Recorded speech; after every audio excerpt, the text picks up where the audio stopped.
We are now going to demonstrate for you a natural dry of a dog's coat. We could blast this dog, but it's a new dog, it's a rescue dog, everything's nice and dry. You may need to use more than one towel, but as you can see, this dog quite likes that, and she's actually working on the foot where it's very sore, making sure it's dry in between the toes and under the pads, so that we don't cause any more infection. Often these sort of breeds do get infections in their folds of skin and in their feet and in their face, and as you can see, she's really quite poorly and sore under those feet.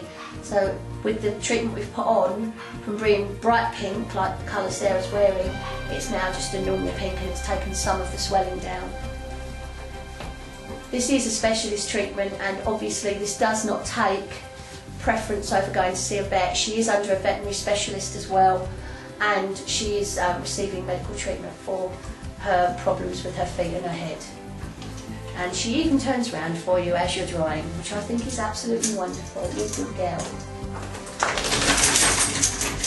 And as you can see, with a dog this powerful, without a head loop on her, it could be quite difficult for one person to dry her. And what we're trying to do is make her as homeable as possible by having her experience things that she would get done to her maybe with her new owners.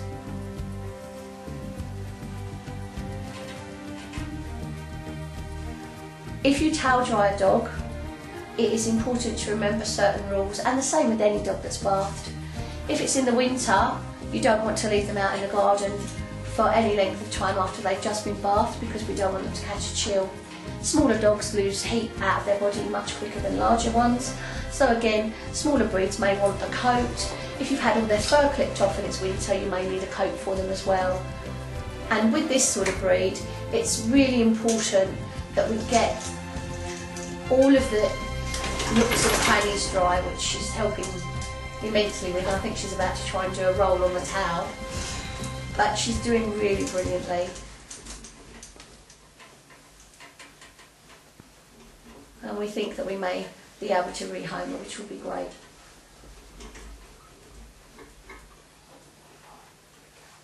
But if ever you get a dog in with feet, face, anywhere with red spots, etc., don't attempt to try and treat it yourself. You should always send them to a vet. I always say to people, we are not vets. All we can do is advise the owners to seek veterinary treatment.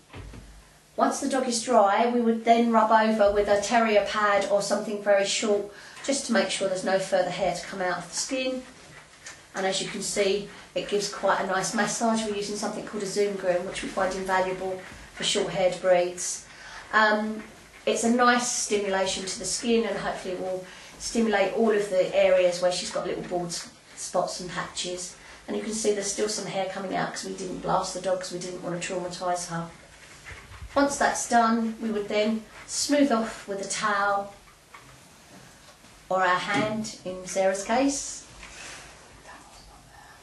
and then we would put a light coat conditioner over the dog. We use this basically to stop any static, and also to keep it cleaner for a little bit longer, because we do notice that some dogs are quite smelly. They like to roll in everything. Basically you put one pump into your hand, wipe it through the hand, and just gently down the main body of the coat. We would never use it on the head, and we would never use it around the ears, the mouth or the eyes. Okay, and that's your smooth coat dog done. And if this was a hand strip like we were showing you earlier with Alfie, he would be pretty much done as well, because you stripped all the fur off before he's gone into the bath. So once he's dried, you would then end up with the same process, and we would just put a comb through him rather than the Zoom groom.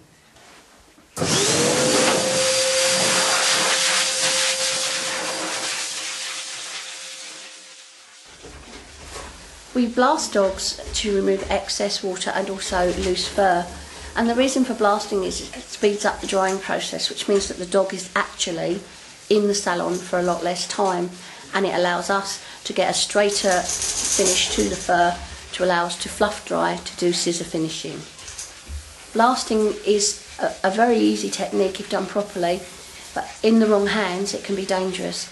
You should never blast a dog's heart area or around the eyes and ear area, because that can cause problems. Some dogs do not like being blasted on the face, and we would not recommend it as a matter of course unless the dog is used to it.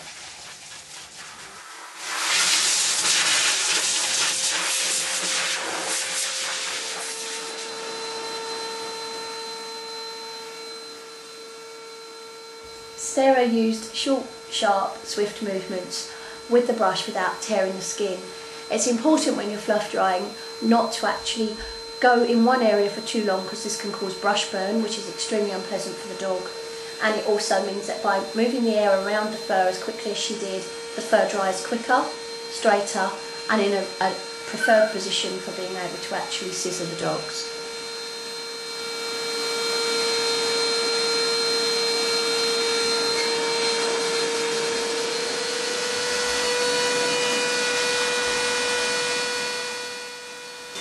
As you could see, we started fluff drying JLo's head in a different technique because we wanted to keep the bulk and the actual roundness of the head shape.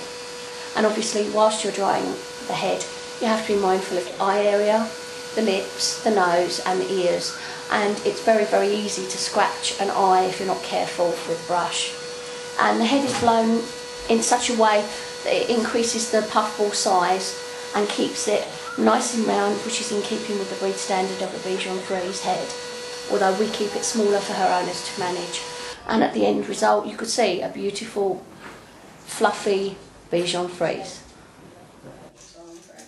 After blasting dogs with longer hair, you can sometimes get knots within the actual fur. And what Tony's doing now is making sure there's no knots in them before she finishes off drying the dog. And basically this will allow his coat to flow freely, and it will look all silk, and he will look like he's a hovercraft gliding across the water. Remember when you're grooming to never ever leave a dog alone on the table. It can take 1 second lack of concentration and the dog can hang itself, or it could jump off and fracture a leg, which could result in a bill of £2,000 to £3,000 to have the leg pinned. Always, always get someone to cover your dog if you're going to leave it on the table. And finally, never lose your temper with the dog, because it will only play you up even more. If you have a problem dog, give it a rest, walk away and allow it to calm down and you, and enjoy your grooming.